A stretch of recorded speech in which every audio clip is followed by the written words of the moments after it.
Imagine for a moment the world holding its breath, news feeds filled with flashes of conflict, nations aligning, and questions whispered in churches and living rooms.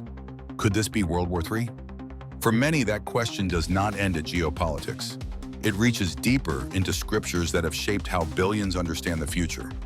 Across the Bible, war is a recurring motif. From the battles of the Old Testament to the apocalyptic imagery of Revelation, Scripture frames war not merely as political struggle, but as part of a moral and spiritual narrative. Prophetic books warn of judgment and upheaval when nations stray.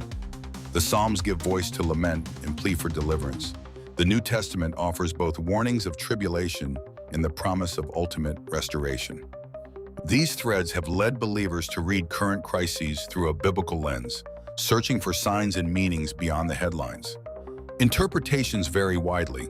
Some read prophetic passages literally, mapping modern nations onto ancient names and viewing global conflict as a precursor to the end times. Others adopt a symbolic approach, seeing apocalyptic language as metaphor for spiritual struggle and the perpetual human capacity for violence and redemption.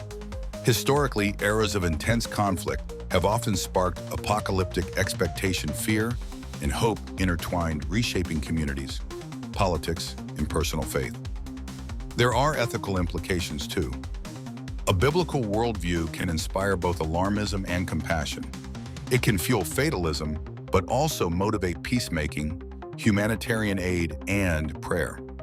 Leaders and citizens informed by Scripture may prioritize reconciliation, care for refugees, or resilience in the face of suffering.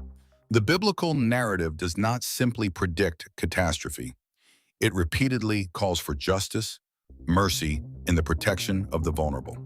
If the specter of a third world war looms, its biblical implications depend less on exact prophecy and more on how communities respond.